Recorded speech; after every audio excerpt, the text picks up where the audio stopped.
Olá, a partir de agora você acompanha conosco uma conversa com o senador Rubem Figueiró. E o nosso tema é um balanço da atuação parlamentar, mas também nós vamos pedir mais do senador, pedindo também uma análise da conjuntura política que nós vivemos agora. Isso porque essa semana o senador se despede da sua atuação parlamentar, saindo da política, voltando para o seu estado, se despedindo aqui do Senado Federal. Senador, muito obrigada pela sua presença aqui no nosso programa. Antes de começar a entrevista, o senhor me falava, essa é a terceira despedida como parlamentar. A primeira em 78, quando o senhor era deputado estadual, 89 como deputado federal e em 2014, senador da República.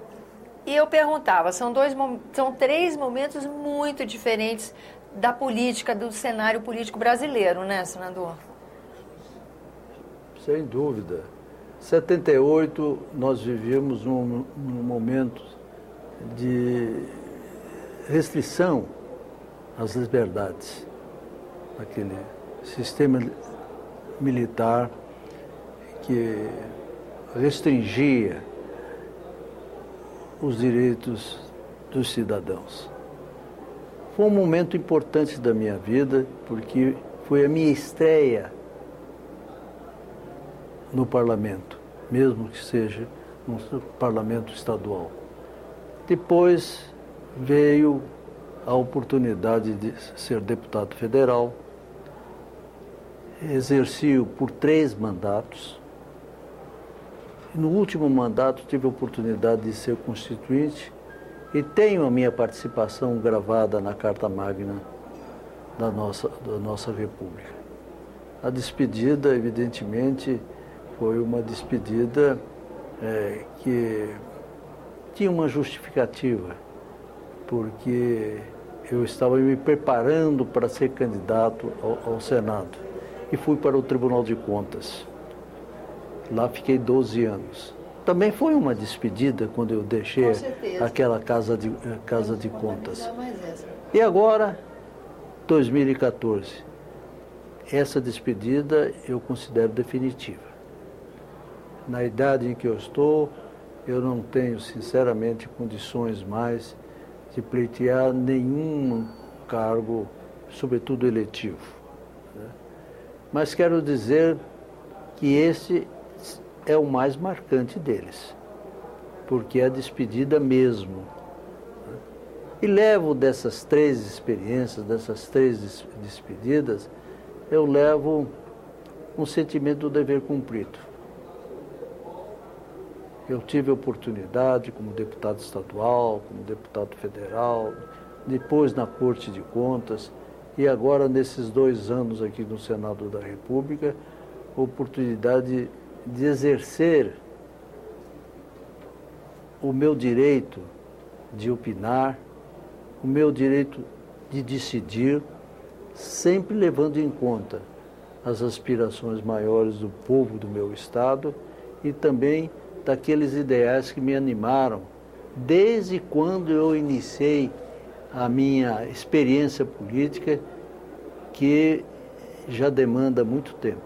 Eu quero dizer que são aproximadamente 65 anos, porque eu comecei a conhecer a política ouvindo uma expressão, que o preço da liberdade é a eterna vigilância.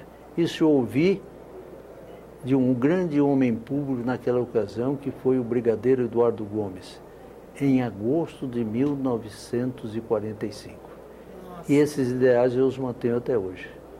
E como é que foi essa atuação parlamentar? Como é que o senhor vê o desenvolvimento da história política brasileira? Porque é sempre imbuído dessa intenção de democrática, né? De expressão e atuação do cidadão num ambiente democrático. O senhor atravessou aí por momentos desafiadores, né, senador? Sem dúvida nenhuma.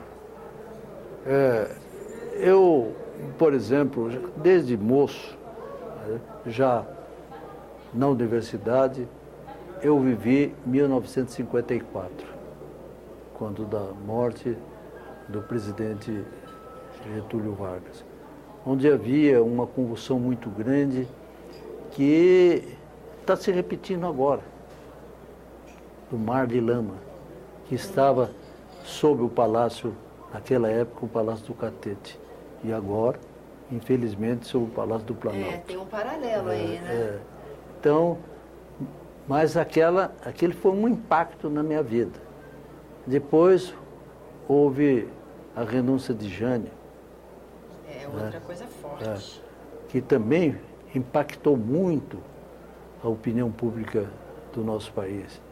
Aí veio 64, um movimento que naquela época se fazia necessário porque era um embate de duas correntes importantes, uma delas defendendo realmente o estabelecimento da democracia, que, infelizmente, os propósitos dela não foram alcançados.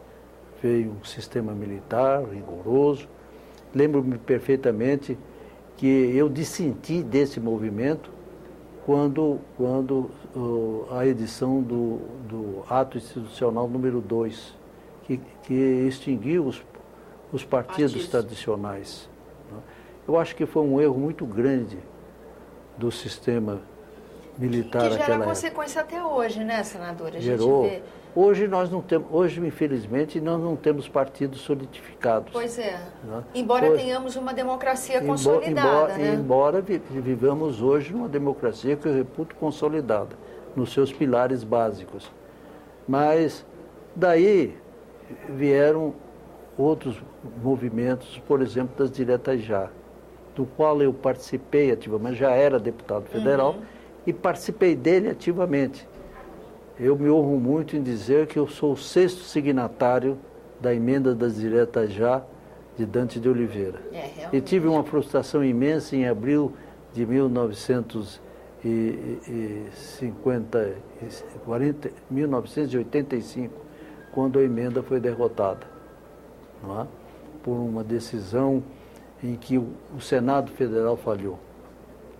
Não é? Depois viemos para a Constituinte, graças a uma atitude hercúlea, deve-se dizer, do então presidente José Sarney. É preciso que se reconheça esse mérito dele. Não é? E que teve consequência pela posição firme depois de um grande democrata que foi Ulisses Guimarães. Nós conseguimos essa Carta Magna, que não é, confesso a você, não é a carta que eu sonhava para ela. Eu sonhava uma carta mais concisa. Lembro-me perfeitamente que eu ofereci à consideração dos meus colegas constituintes um exemplo que eu trouxe do Reino da Dinamarca, que seria uma Constituição apenas de 33 artigos, que substanciava todas as aspirações nacionais. Depois dela surgiriam as leis complementares e tal, que possibilitariam a solidificação da legislação brasileira e tal. Desse espírito da Constituição, né? Ela daria um norte, né?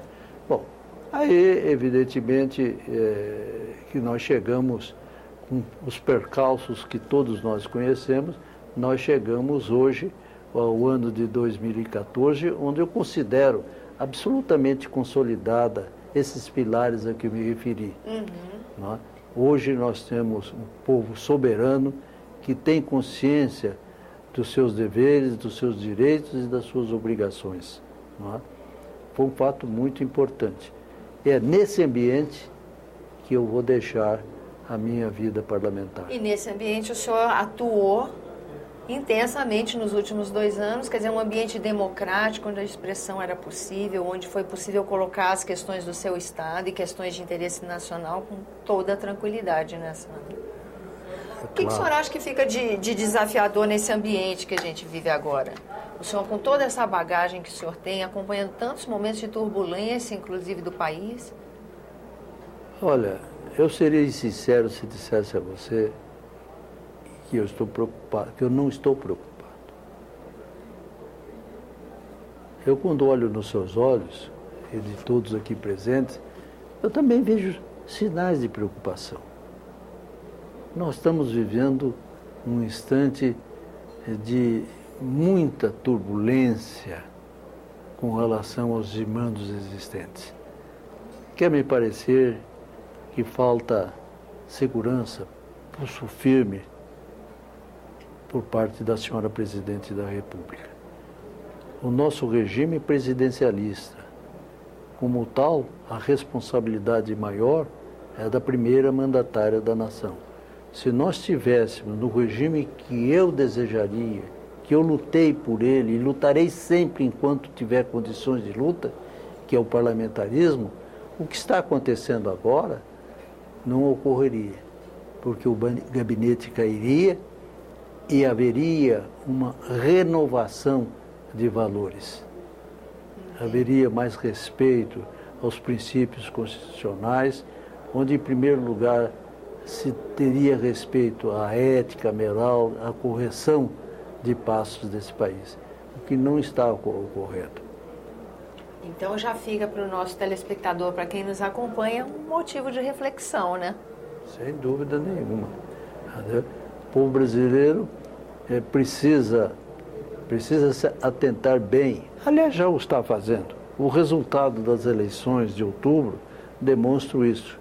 O povo está procurando, como dizia Ulisses Guimarães, ele dizia que quando você encontrar um momento de dificuldade, não prossiga, procura um atalho. Nós precisamos procurar esse atalho. Realmente. É um jeito interessante da gente encerrar essa entrevista. Em momentos de dificuldade, vamos procurar um atalho.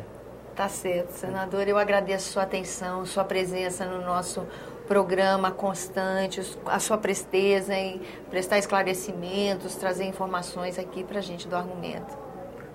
Eu quero me valer desse momento para dizer que saio do Senado, do Congresso Nacional, absolutamente gratificado.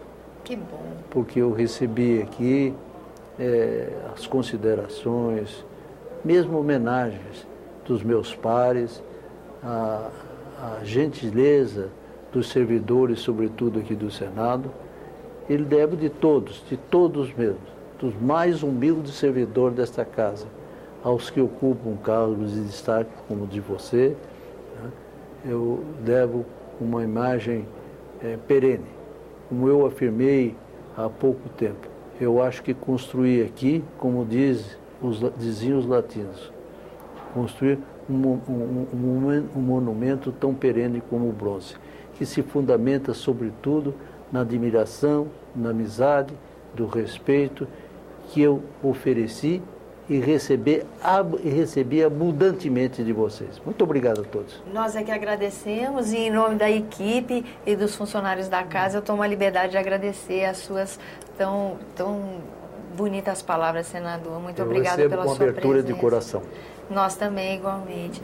A você que nos acompanha, muito obrigada pela atenção. Esse é o programa Argumento.